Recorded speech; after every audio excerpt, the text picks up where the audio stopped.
once again, his Football Morning in America column was must-read material from NBC Sports. Peter King back here on the show. How are you, Peter? Rich, everything's going okay. Thank you. How about you? Are you in Indy yet or no? No, Indy is my I don't do Indy for very long. I'm a 48-hour Indy guy. Right. All day Friday, all day Saturday, go home Sunday, and I probably should do more, but I don't know. I basically want to see the quarterbacks and want to touch base with about 40 people, and then I vamoose. And then there's always, it's not just about, obviously, the weekend, about the on-field drills. It's really what's going on behind the scenes in many different ways.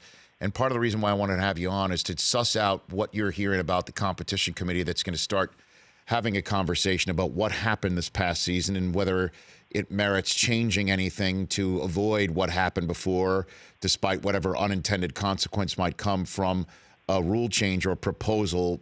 From what you wrote and from what I'm hearing as well, that the outrage over the NFC Championship game has subsided and nothing is going to be changed in the rule book. What do you think, right. Peter? Yeah, which I think is absolutely outrageous. I think that multiple members of the competition committee have basically said, well, there's not we'd be opening up a can of worms in essence. I think that's what John Elway said not long after this happened. You can't have pass interference a reviewable foul. Why can't you? And these other ones, Judy Batista tweeted today that somebody, inside the league, whatever, I pick a name, Troy Vincent, Rich McKay, I have no idea, said that, every time there'd be a touchdown run in a crucial time, coach would throw the challenge flag and say, I challenge that touchdown run. And there could be an offensive hold on the play. No. That's not what you do. If you challenge a play that is essentially a judgment call, if you challenge that, you have to say, I am challenging X. Not, hey, go and look at this play and find something. No, that's Bush League, and that should never happen. And honestly, Rich, I think it is categorically absurd that people are saying, well, okay, the wrong team might have gone to the Super Bowl because of a call that we could have done something about if it was reviewable. The wrong team might have gone to the Super Bowl, but we don't want to open the can of worms. What would you open the can of worms for then?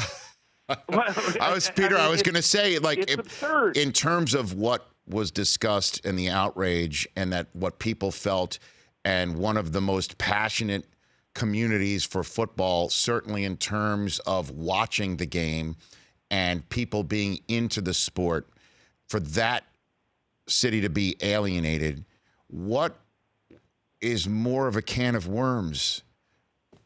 A situation that's of an unintended consequence of a pass interference penalty that would be reviewed incorrectly, or what we just saw in the NFC Championship game? Look, so if the NFL does nothing about this, I'll tell you what. I hope next year in a championship game that a play happens that's obviously miscalled and it causes another team another potentially wrong team to get to the Super Bowl. It's just, I'm speechless if they say there's nothing they can do. Now, Rich McKay is a pragmatist.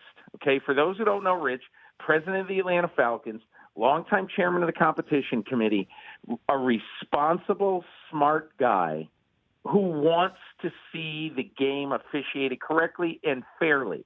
For all the people who criticize the competition committee, these guys devote time and they want to see the thing done fairly, mostly. Although I'm befuddled by those who would say you don't want to open that can of worms. We'll figure out how to deal with the can of worms.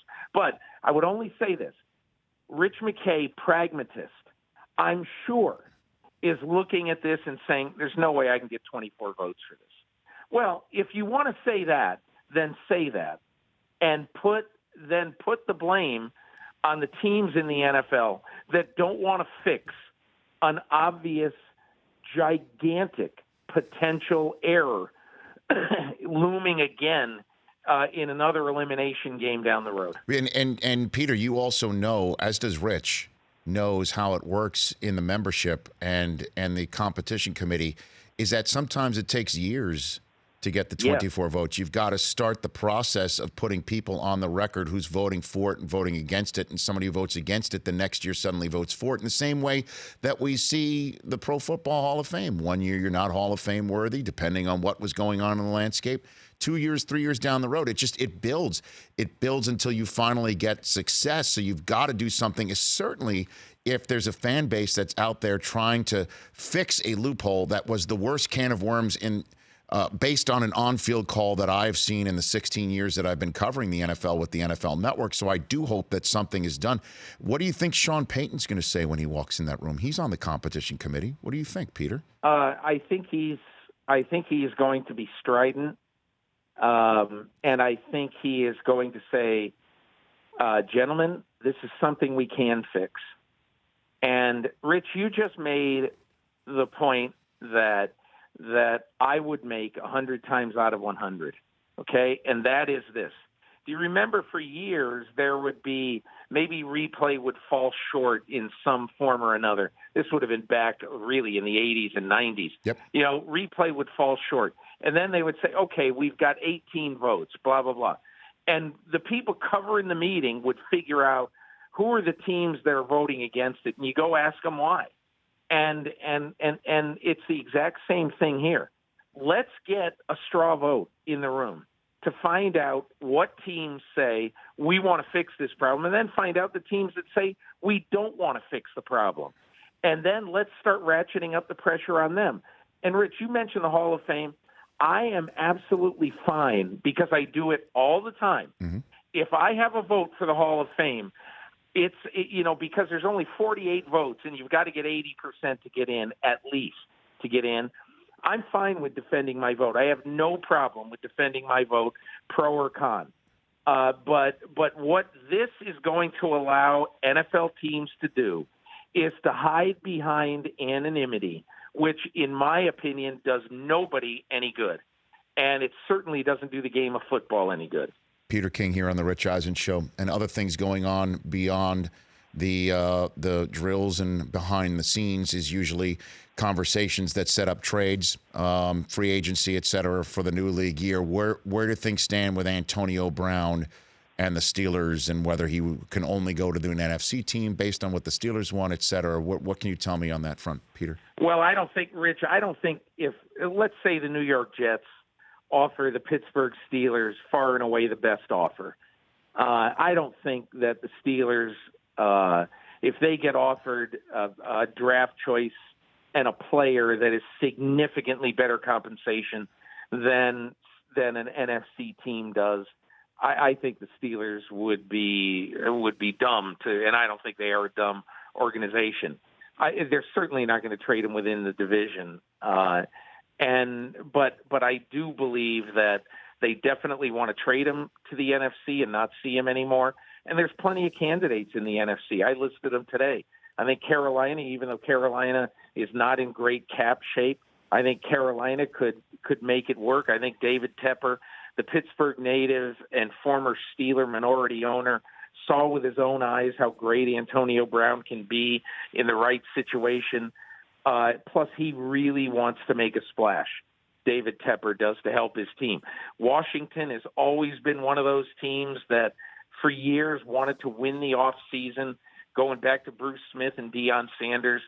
They desperately need good news for a fan base that is, hasn't had a playoff win in a generation almost.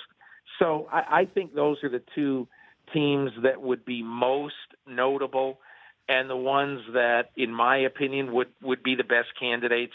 I also think that Washington and the Jets potentially would be great landing spots for Le'Veon Bell. So I think former Steelers could have some similar suitors in the next few weeks. And then obviously Nick Foles, where he winds up, is a monumental piece of news that's going to break, one would assume, in the next 2 to 3 weeks. What can you tell me on that front is going on?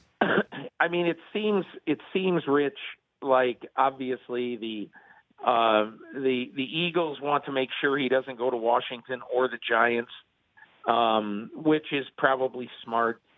And I think there's two natural teams, Miami and Jacksonville. And I think that Haskins and Murray in this draft, and the specter of the continued things that I hear that John Gruden loves Kyler Murray, and perhaps that the Arizona Cardinals could be playing possum here and loving Kyler Murray as much as their head coach said last fall that he loved him.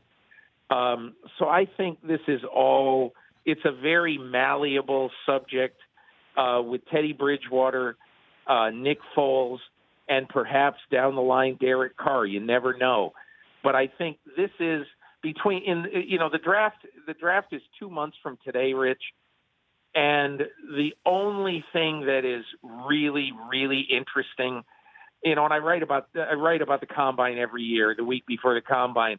And as much as I hate to use quarterbacks as the crutch, does anybody really care where these defensive linemen go? They will in a couple of months. I get it. But the real sexy part of this draft is going to be, where does Murray go? Where does Haskins go? And where does this leave a couple of the free agents? And where maybe will it leave Derek Carr if John Gruden's rumored love, for Kyler Murray comes to fruition? Okay, last one for you, Peter. What's the latest on the league with Robert Kraft? What do you think? Anything? I think they've got to be patient, Rich. They've got to wait and see what the actual evidence is in Jupiter, Florida. If there is a video, I think it's going to be, I don't want to say a no-brainer, but Roger Goodell, I believe, is going to have to suspend Robert Kraft for some length of time, a significant fine. As I said this morning, Robert Kraft has always been, Deadspin reported on Friday, something I didn't know, the fact that in 2015 he gave $100,000 to a human trafficking group in Boston.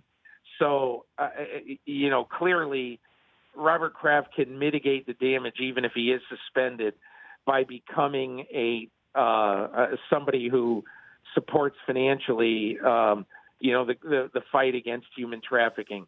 I would assume something like that would be something that he would probably do. But I do think that if it's true, he's going to be taking some time off, some enforced time off. But again, I think we have to wait and see what the evidence actually says, before presuming that Robert Kraft is guilty. Peter, thanks for the time. See you in Indianapolis. Safe travels. Sounds great, Rich. Thank you. You got it. That's Peter King. The Rich Eisen Show, weekdays at noon Eastern on Audience.